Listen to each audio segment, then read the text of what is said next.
wbnstars.com, wbnstars.com. As I mentioned before, my name is Edgaras Razminas. I'm your young and enthusiastic sommelier from Lithuania.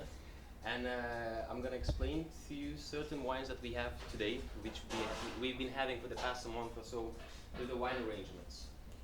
And then I will make you a delicious cocktails, because originally I'm a whiskey sommelier with lots of expertise from white spirits, but then again I do come from the Eastern Bloc, so it's kind of easier for me. But that's the stereotype, doesn't matter. So let's start off by saying our house champagne is Henriot Blanc de Blanc or Rosé. It is delicious young champagne from Blanc, which made entirely using 100% Chardonnay grapes. The wine house has been open since 1808, and what's so special about the champagne is the bubbles, the taste. And I like the philosophy regarding the Henriot champagnes. They give each of the champagne time to develop.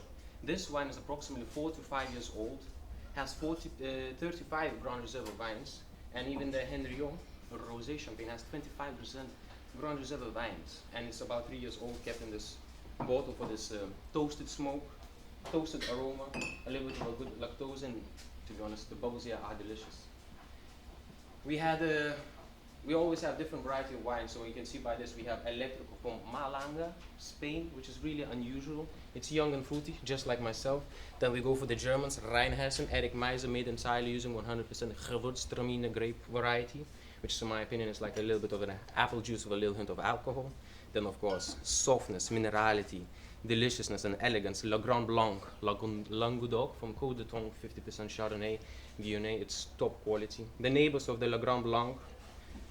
Then we have the South African Carsten Magiriano, which has been created by a sommelier who was a sommelier in Belgium, Switzerland, Germany, and South Africa. It's delicious, 2 types of oak, French oak, Hungarian oak for this elegance and romance. It's amazing. And then of course, for the red wines, we have a German wine, Fass 23, which is the VAT number. Amazing. Macon Villages, Grenache grape, beautiful year. And then of course, obviously I'm not trying to say anything else. We do give a little bit of this Eastern European influence, Croatian red wine created by Ivan Djingi, which is delicious, fruity, beautiful aroma in the nose. It's elegant and delicious, ecological and biological. And then we had today a dessert wine from Jura, Chateau Pierre Bizzy, the year 2012, delicious, fresh, almost some sort of like lemonade type of sensation. And then of course we had this African Ruby Vermouth, made entirely using 100% Muscatel grapes, but like any other dessert wines, this has been infused with the rooibos tea and Baku. And Baku in South Africa, it's a herb which they put in the teeth, and then they get high. So this was the wines that we had today. I'm really proud of it, especially of the Henriot champagne, because I just bloody love it. And now what we're gonna do now, we're gonna have some gin. I love this in Girodon. Classy, eh? So what I'm gonna make you today, I'm gonna create 2 gins, which is chef's favorite. Dawnless View Spice Gin, which has been infused with nutmeg and caneel. And then of course we're gonna go with something elegant and traditional, Hendrix.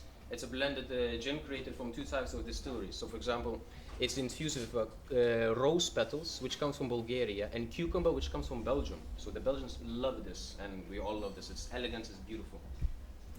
So, Hendrix gin, Scottish, blended. Like as I mentioned before, cucumber from Belgium, and roses from Bulgaria. Dawnless View, infused with caneel and nutmeg, cinnamon, I should mention. It's a chef's favorite because it's spicy, and of course, like I mentioned before, our restaurant is all about being unique, fresh, original, and spiciness. The cucumber with a Hendrix gin, of course, we're gonna garnish it with cucumber, because that's the rule, and it gives you this freshness, gives you this little bit of aroma, and gives you everything you would expect in a gin. In my opinion, it's one of the best gins, but many people will disagree that the Hendrix gin is not actually a gin, because it's kind of like a blended type of gin, but it's nonsense. It's delicious. And of course, if you ever make gin, make sure you use Fever Tree, because the Schweppes gin, Schweppes tonic, is good to drink. The bubbles don't stay last. This provides this long aftertaste of sparkliness, bubbles. As I say it in Dutch, erg gezellig op de tong. And of course a little bit of a citrus, because That is really important. Voila, that's one. And the Daniel Spice Gin View, I'm gonna garnish it with lemongrass, chili, because it's a spice gin, so of course, just like George always says, 2 + 2 is 4, not 5, makes complete sense. A little bit of a ginger for this. Oh my god. As I'm making this now, I'm already getting goosebumps and saliva in my mouth. We're gonna finish it off with dried lemongrass leaf and a hint, well, a proper good hint of cardamom seeds for this extra spiciness. And as I mentioned before, fever tree.